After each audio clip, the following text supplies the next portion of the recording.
Hello, this is Module 2, Historical and Contemporary Perspectives. This is Jennifer Burrows, and I'm going to be talking about Module 2 today. First, the connections to events in history that influenced curriculum. The Civil War happened between 1861 and 1865, but even before that, African Americans were not allowed to read. In 1834, it became against the law for anyone to even teach an African American to read. During this time century, the role of secondary schools increased, but it was still a segregated education for women and minorities. 1855 public school movement was accomplished where schools became more regular and systematic. In 1896, the Plessy versus Ferguson Supreme Court decision upheld the state laws that required racial segregation in public facilities. Prior to the event, that court case, schools started being segregated in 1881. The Tuskegee University, which was a private historically black university, was established by Booker T. Washington. Washington was a dominant leader in the African American community, who was an educator who also advised many presidents of the United States. It is interesting to note that the progressivism philosophy of education began in 1890, which was belief that education should focus on the whole child rather than just the content. In the turn of the century, we start to see a few more rights increasing, which the federal government started to support educational rights of underachieving students. At this time, women constituted 90% of the teachers, but they preferred women who were unmarried and unlikely to marry. In that same time, Mary McLeod Bethune, who was an educator, devoted her life to help former slaves obtain the right to an education. Continuing on into the 1900s, Kenneth Clark would become a well-known psychologist who studied the effects of segregation and the impacts of racism. Another philosophy of education, social reconstructionism, began, which emphasized a quest to build a better society and overcome human oppression. Then Charles Hamilton Houston, who was a prominent African American lawyer, helped dismantle the Jim Crow laws. All of these people's efforts would not be in vain when, in 1954, the Supreme Court case Brown versus Board of Education that segregated schools for black students was found to be unconstitutional. 10 years later, the Civil Rights Act was passed that prohibited discrimination on the basis of race, color, religion, sex, or national origin. Many more policies then started to trickle down from the next 15 to 20 years that would influence the educational system. When more freedoms are allowed, you can witness more policies being changed. Just like when women won the right to vote in 1919, policies such as prohibition and gambling were implemented.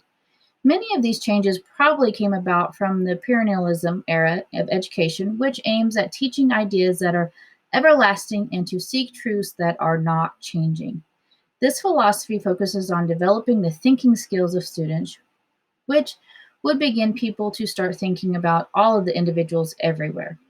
Events continue to influence curriculum even today, such as the need to incorporate more technology into the classroom. This is what the world is turning to, and as educators, we need to instruct our students on how to operate in that world. So, Chapter 2, Curriculum 21, Upgrading Curriculum. Some takeaways. We cannot just use a computer instead of a typewriter and call it innovation. In Jacob's book, she states that it is best to start with revising the assessments and move on to content and skills. Curriculum mapping software is a must to improve the upgrade of curriculum. Mapping has a unique way of allowing schools to zoom in and have a closer look, and also being able to view curriculum with a wide-angle lens to tie it into global perspectives as well. Curriculum mapping also provides a tool to differentiate instruction to be able to match the needs of all students. A curriculum commitment from each teacher. This is a way for all teachers and administrators to be on the same page and know what the commitment is and what it is not. So a model for upgrading curriculum. Number 1, develop a pool of assessment replacements. Find a group of teachers and have them brainstorm and research types of products. 2. Teachers identify the existing types of software. With the right tool and resources, the results are an increase in dynamics staff development. 3. Replace dated assessment with a modern one. Teachers need to commit to replacing at least one assessment type per semester. 4. Share the assessment upgrade formally with colleagues and students. Replacement assessments are identified and curriculum maps are changed accordingly so all can review. 5. Insert ongoing sessions for skill and assessment upgrades into a school calendar. Rethink professional development days and move forward keeping the map current along with having active instructional and curricular reviews. Oh, wow. So Partnership for the 21st Century Skills, going deeper. Bringing a wide range of disciplines together, like business, political, and educational organizations, to work and set goals for U.S. students. This is something I find unique and effective. In my past career as a juvenile probation officer, teens who were arrested were given assessments to identify areas in their life that needed support. We would have what was called an interdisciplinary team meeting where different types of career fields would meet, like the school, mental health, parents, and the courts, to determine a treatment plan for the teen. I feel that this same concept is very beneficial in the professionals are developing curriculum and they come to the table to provide insight and professional expertise into the curriculum. Author makes some valid points. When it comes to using digital tools, the author has some great ideas for modernizing the classroom. Just like most things in life, we sometimes try to take on something as a whole instead of starting out in bite-sized chunks.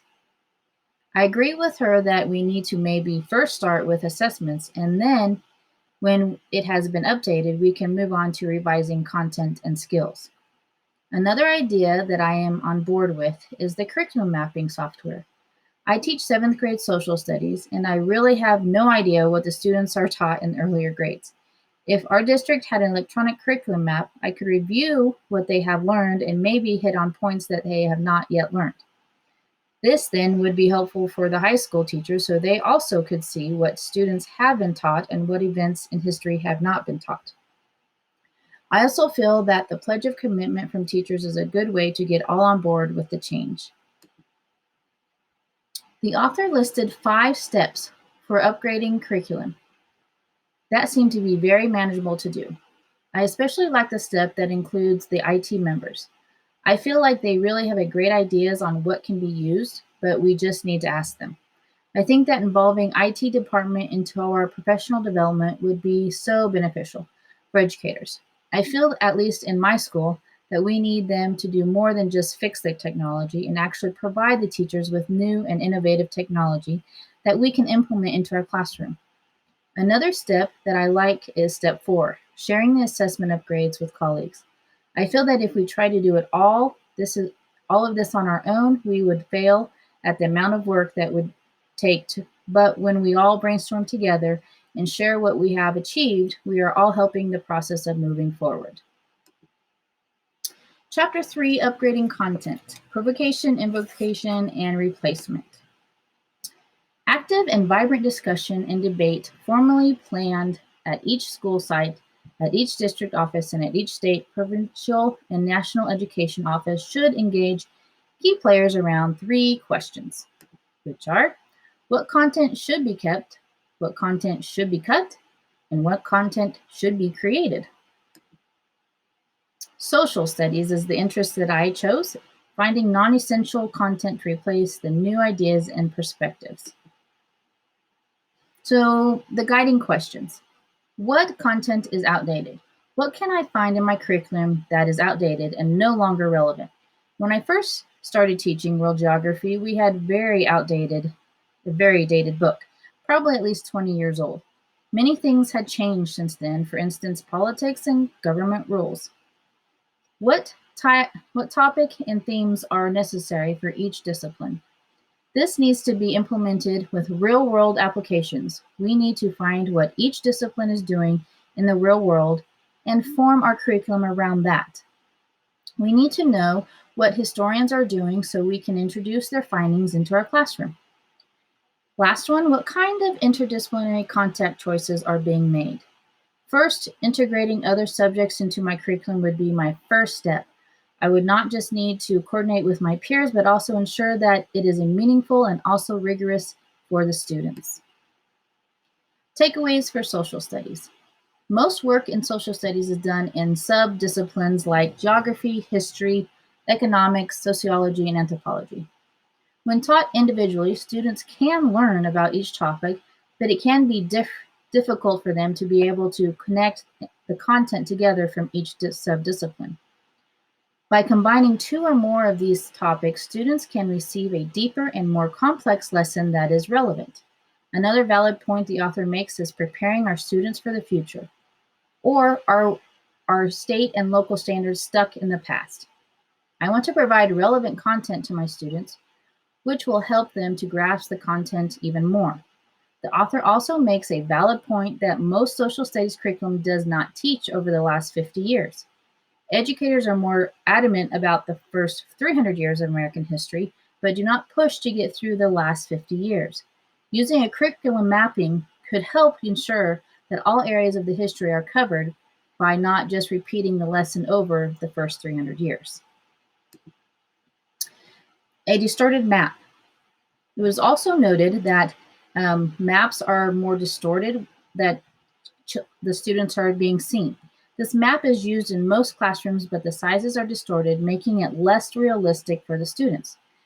Every subject also should, from English to science, be introducing maps to students. Takeaways for social studies continue. Being a 7th grade teacher in Kansas, I'm required by the state standards to teach Kansas history. In this book, the author actually suggests that we replace state history with 3 curricular practices. Number 1, focus your state's history on its role in the larger American history narrative. 2, make the state's perspectives more personal by using a case study model and the internet to interview students in parts of the state. 3, keep an ongoing view of global connections and relationships as a constant in both local and national history.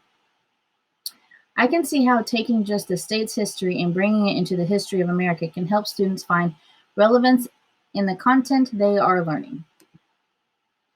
Gain concepts. By changing the disciplines and the content, you are able to bring a relevance and rigor to your students that also integrates real-world issues into the classroom. When students can interact with people across the globe, they are able to develop a different perspective from a global standpoint. When an educator can correlate what is happening locally to something happening globally, students gain knowledge from real-world practices and can find relevance in the content they are learning. Onto the curriculum, A Guaranteed and Viable Curriculum by Robert Marzano. The single most important initiative a school or district can engage in to raise student achievement. Opportunity to learn. A guaranteed and viable curriculum ensures that all students have an equal opportunity to learn. Each student will have access to an effective or highly effective teacher and access to the same content, knowledge, and skills in each section or class. This seems like it would be common sense, but not all students have had all content taught to them, which is mainly due to the time restraints. Many things attribute to time restraints, such as teachers having enough time to prepare, instruct, and assess their students. It may look like on the paper that there's plenty of hours in the school year to teach a curriculum, but when you start taking away time for extra activities, it is not as much as one would think.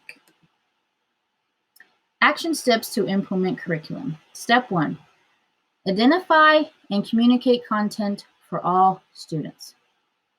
In order for teachers to teach all students, it is suggested that schools should reduce the amount of content that is required to be taught. Step 2, ensure that the essential content can be addressed. Basically, is there too much curriculum planned in the time that is allotted for each class? Step 3, sequence and organize the essential content. This step, you want to organize the essential instruction into categories that will form realistic and logical sequence. Step 4, Ensure that teachers address the essential content. A form of regular walkthroughs from administrators can help ensure that teachers are maintaining the integrity of the curriculum. And step 5, protect the instructional time that is available. In the particular step, the author suggests reducing the amount of time students are not in instructional setting. Discussion on the 5 steps. Many of these steps are about making our curriculum with deeper meaning rather than making it wider with abundance of content. If educators can truly find what they believe to be the most important content, they can then take that content and make it rigorous and relevant to their students. Along with gutting your curriculum, educators need to make sure it follows a logical sequence that identify essential instructional concepts. Of course, to ensure that curriculum is taught with integrity to the content, administrators can conduct walkthroughs to pose questions to teachers on their instructional decisions. The last step refers to protecting instructional time and decreasing the amount of time that not devoted to actual instruction. I can see that we probably need to be more deliberate with our interruptions to avoid loss of instruction, but I would also argue that some unstructured time can also be opportunities for students to learn. So my question to my fellow peers would be, should we be teaching more of the global standard? Do we need to mandate all schools to follow a national standard? And here are my references. All right, thanks guys.